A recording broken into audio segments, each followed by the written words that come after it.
Alrighty then. Full screen. Yes, because for once I actually don't have an overlay this time. I'm kind of bad. I've had prep for quite some time. So hopefully I can scroll out just a little bit. There we go. Turn on the music in my ears. Just a little bit. There we go.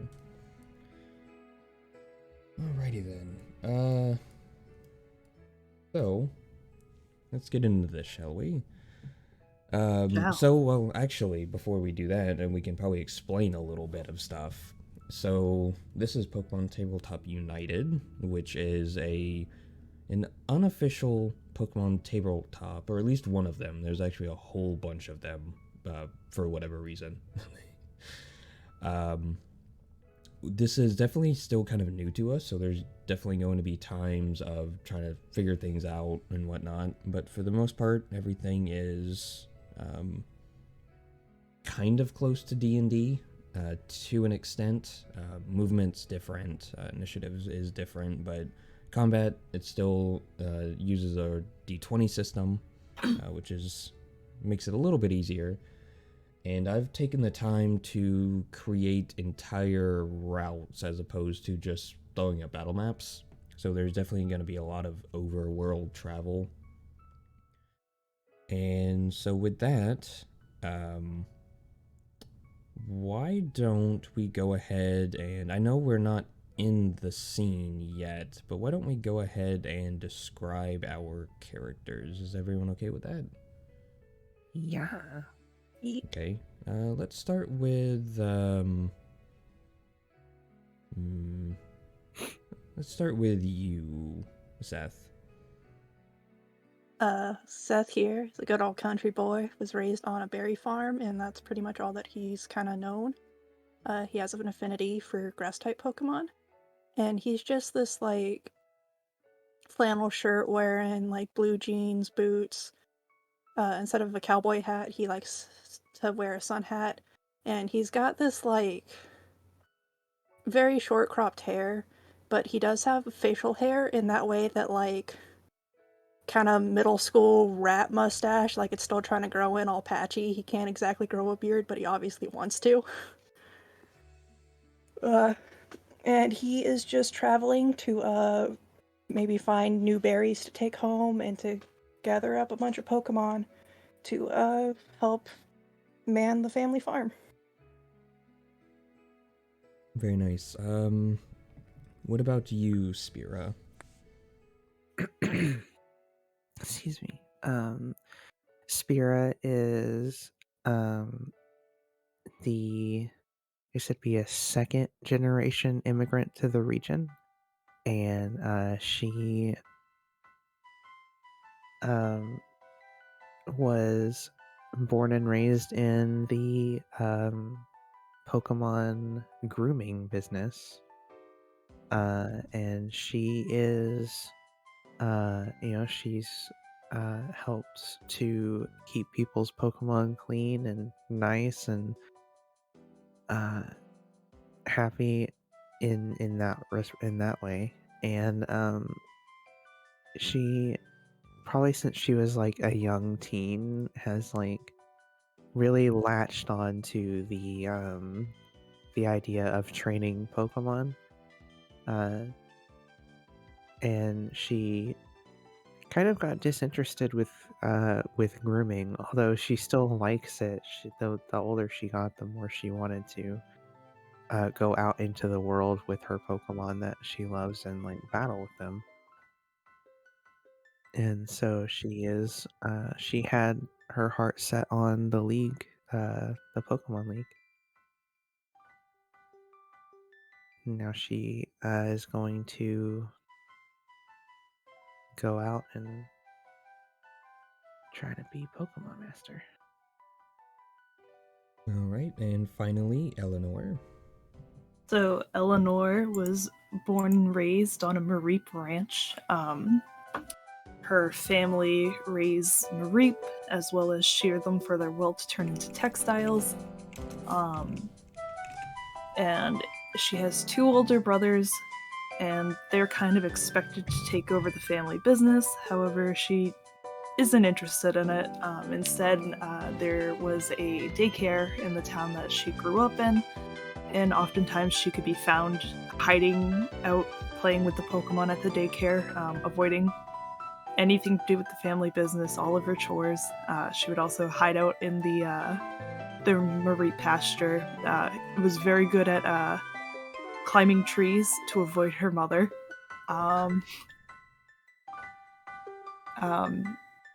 She's very much a ride or die type of friend, and her goal is to gain knowledge about raising and taking care of different types of Pokemon, because when she's older, she'd like to run her own daycare. All right. Well, then, with that said, I believe we can fully get started then. So, of course, we are in what is known as the Hyrus region. It's a custom region because I didn't want to deal with the kind of the lore and implications of proper regions, and it's always fun to have your own kind of stuff going, just like D&D. And the players will be starting in a town known as Ocean View. It recently got renamed. So, just to do a quick check, can everyone move their tokens?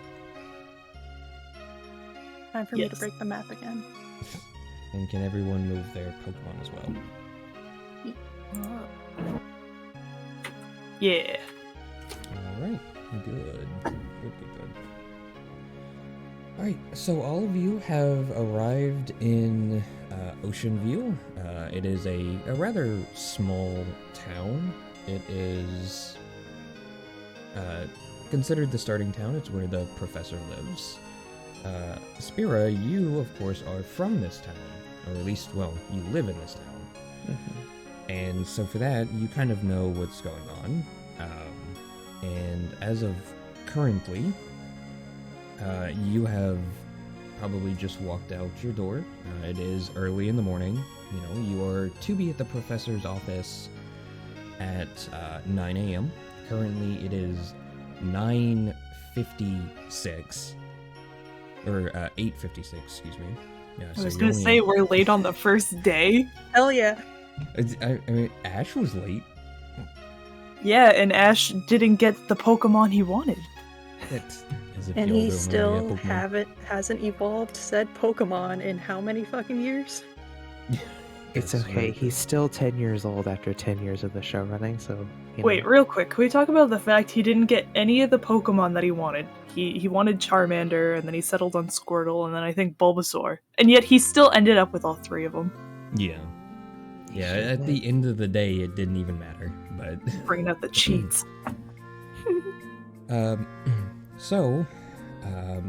I actually didn't make the professor's interior finished.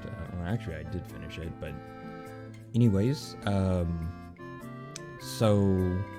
The professor's building is the one you see on the left, the one with the green roof.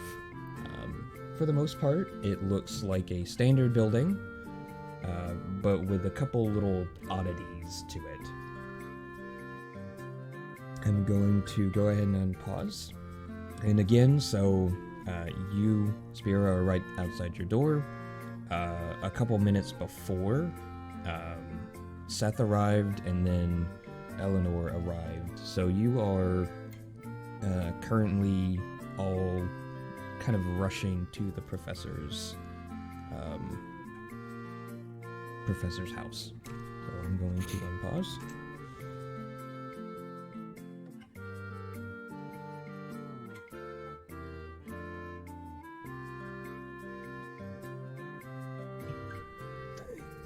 And they're off. Oh yeah, I forgot you can Wasta. Yeah, you can Wasta. I win. All right. So as you kind of get closer to the professor's office, you actually hear coming from inside kind of like howls of a Pokemon and like crashing of like things being knocked over and all of that kind of stuff. And if you, the sound is very specific. Spira would actually know. It sounds like the professor's Mightyena. He's well known for, he is a former trainer and always has had this Pokemon by his side.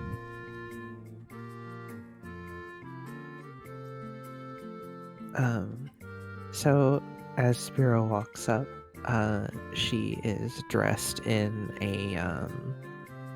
a uniquely tailored, not uniform, but like sort of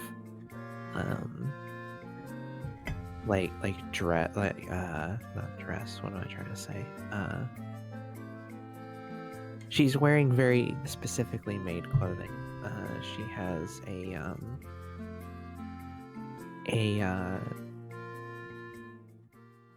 like, oh my gosh, I've forgotten the name of the garment. Like a I am pantsuit, actually- power suit, like blazer thing. Blouse I am or- are you talking about blouse. your- That's what it's called. Blouse. It's a blouse and skirt. That's what it's called. And of wearing like solid colors, very reminiscent of the Pokemon that's on her shoulder. The little bird with blue and yellow in its feathers, matching her clothing. She's got her little circular blue hat on, and on her right arm, she has a very ornate-looking like falconer's arm guard. It goes all the way up to her shoulder, and on her shoulder is a little bit that acts as a perch that her bird sits on. And it looks very old. It looks like it could, like the leather is sort of cracking around the edges. But it is still very reliable in its purpose. And she looks around hearing this crashing, and she goes, "Hey, Professor, are you okay?"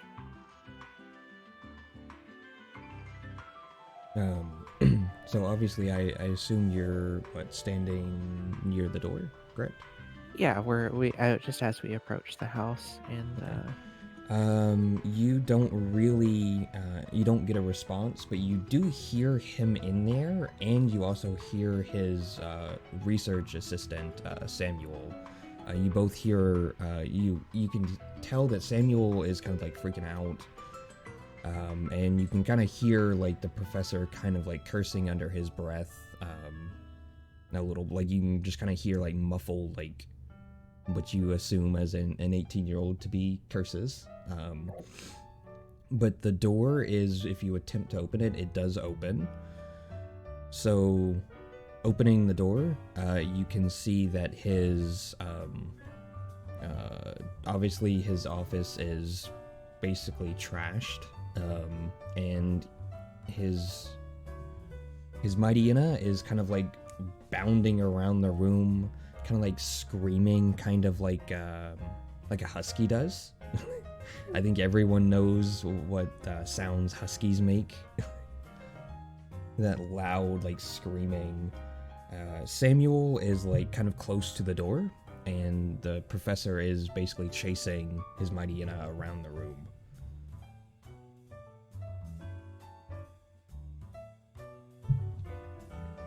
And so as you open the door, Samuel just kind of like looks over and he goes, oh. Now is a very interesting time for you to show up, Spira. Oh, lots of problems going on. I can see that. Would you like any assistance? Yeah, we just need to catch Mightyena. Apparently when they were playing fetch earlier in the ocean, he got stung by Tentacool and has since been, he ran to the office, bust down the door here, and has just been running around since screaming. I'm starting to get a bit of a headache at this point.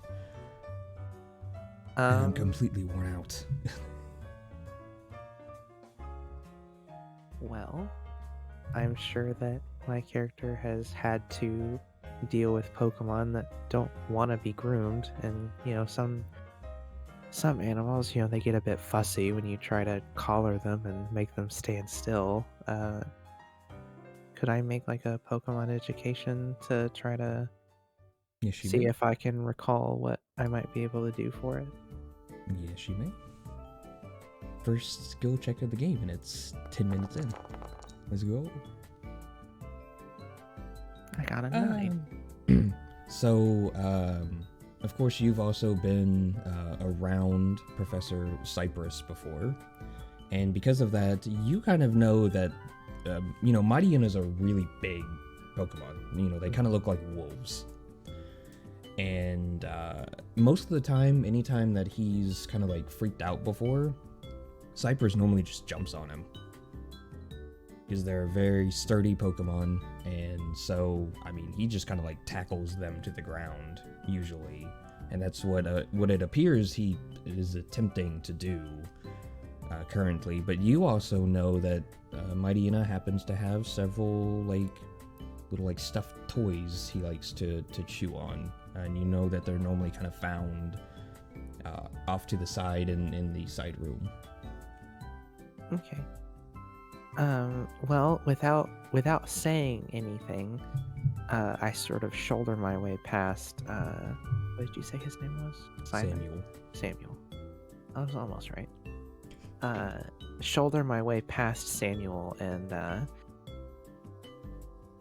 Valor, the Rookity. He, sort of doesn't want to go inside, so he hops off and sort of, tweets angrily and hovers in front of the door, and he actually will go.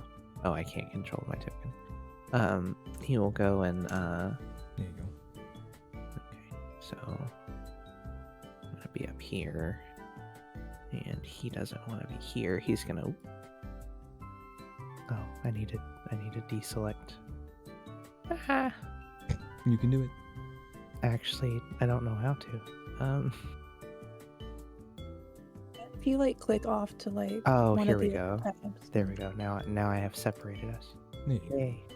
And he's gonna fly down. And he's just gonna hover in front of the Mareep and look at it. And as she shoulders her way past Samuel, she immediately runs to the side room and grabs one of the stuffies and doesn't even go out of the room. She just throws it out the door. Sure. And as you kind of do that, the yelp or the yelps from the Mighty Hina kind of stop for a second, and you kind of hear this furious kind of when a dog tries to run on a tiled floor, and they still have their claws aren't clipped. They have that kind of running in place sound. And then you just kind of hear a fumbling noise as, looking out, you can see that Cypress has successfully jumped on top of the Mighty Hina, taking it down to the ground and kind of grabbing onto its front two paws. And he kind of goes, "Aye, good thinking on that one. Much appreciated, Spira." Of course. Wait a second. You're one of the 3 that are here to get their certificate, aren't you? Indeed. The others are waiting outside. And he's kind of struggling, and of course the Mighty Hina is still kind of kind of whimpering and kind of struggling to be released. And he goes, "Well, they can definitely come on in. I would love to throw on the old Pokemon movie intro that the League makes us do. You know the one, the welcome to the world of Pokemon, as if we haven't always lived here. She smirks and she like sort of is gingerly stepping around all of the stuff that's been knocked over, and because it looks like a tornado's gone through, and she just goes, indeed, Professor. I will go and let him know that you are giving us the too long didn't read version today. And she she comes back out and walks down and and she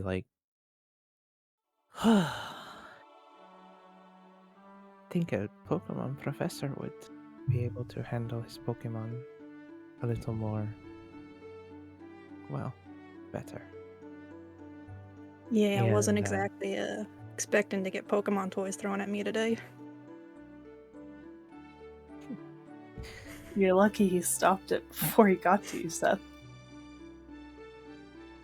How you know my name? I don't know. Didn't we all go to school together? Wasn't that the thing?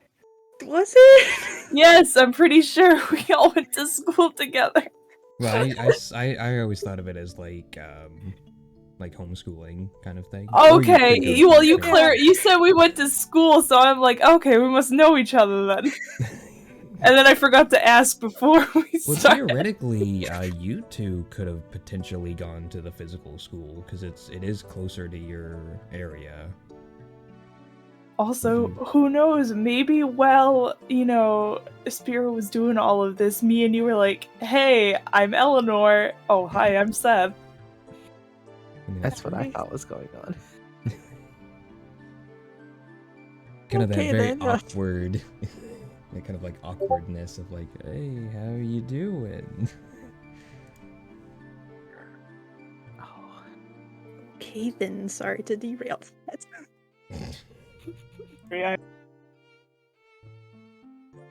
What's your name again?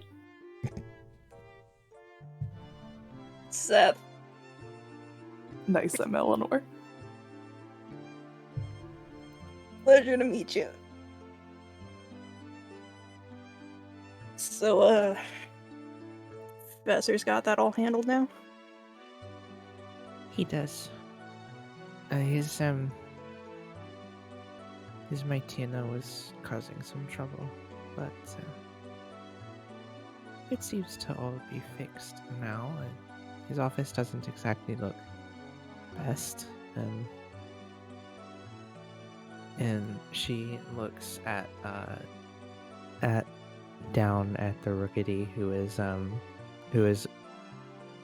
down on the ground and is looking up at the Mareep, and she just goes, she gives like a short little like whistling sound, which I can't recreate because I can't whistle, but and she just goes, Valor, to me.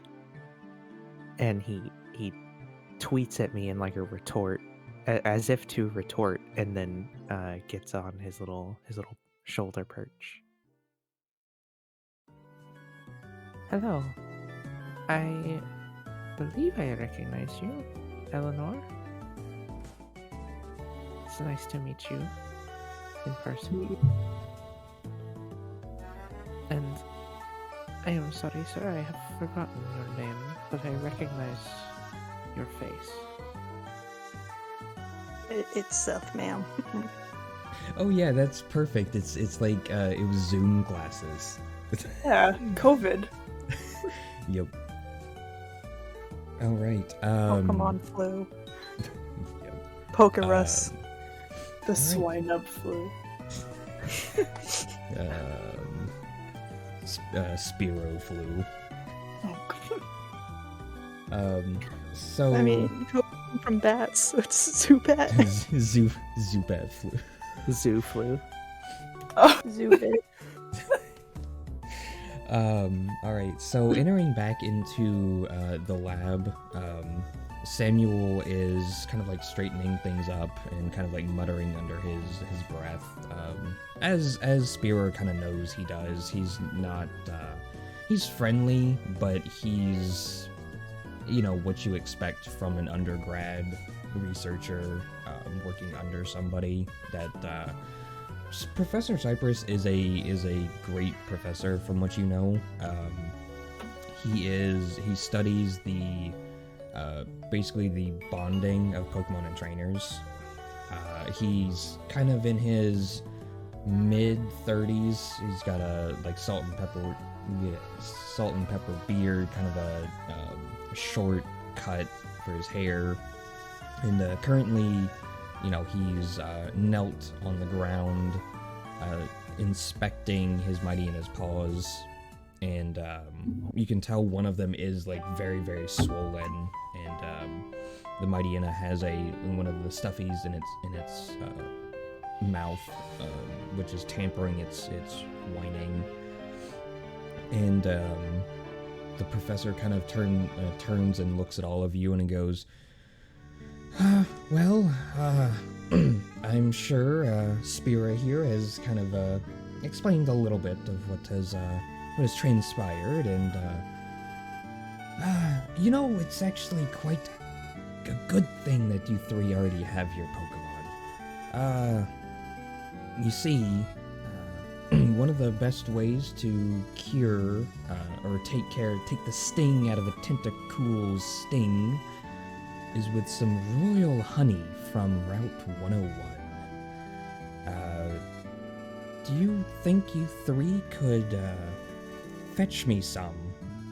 And then, of course, you know, you can have your little welcome to the world of Pokemon spiel and your official trainer certificate and and I can get you your trainer cards.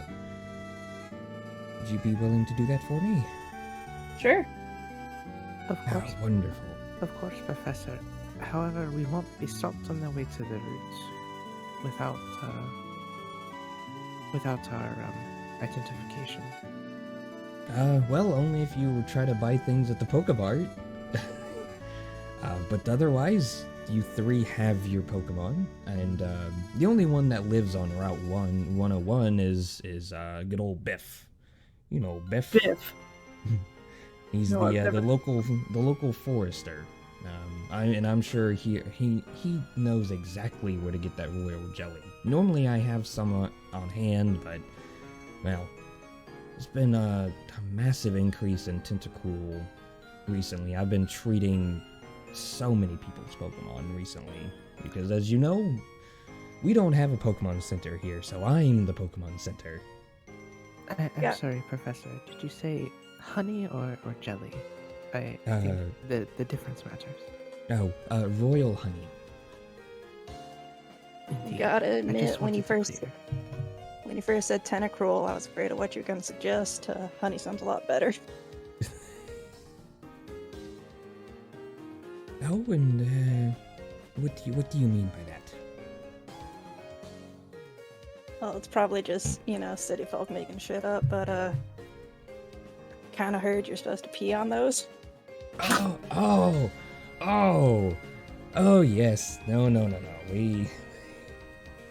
No, that's always been a bit of a joke over the years. I don't know where it comes from. I always hear crap like that from the old sea folk here. You said crap in a family-friendly Pokemon game? I literally How just dare said you. shit. I know that was the joke. How fucking dare he swear? I also like the fact that the professor assistant's name is Samuel. You know, like Samuel Oaks. I love the best part is my brain didn't even go there. I was like, what do I call him? I want the professor to call him Sammy, and it makes him mad. So his name's gonna be Sam, and then I'm like, but Samuel. It's like, what? Huh. I mean, it's kind of like when I picked the name Rowan originally. Oh, Yeah, I Professor totally Rowe. forgot about I forgot about the professor. Right. All right. Is there anything you want to do before heading off to Route 101? Obviously, you can't buy anything in the stores. They do ID checks. Other than buying trainer food, buying candy snacks and all of that. But I believe you already have bought items and stuff, correct? Yeah. Yep. Okay. So is it off to Route 101 then? Yeah. All right. Then I'm gonna unpause and make your way up north. And they're off.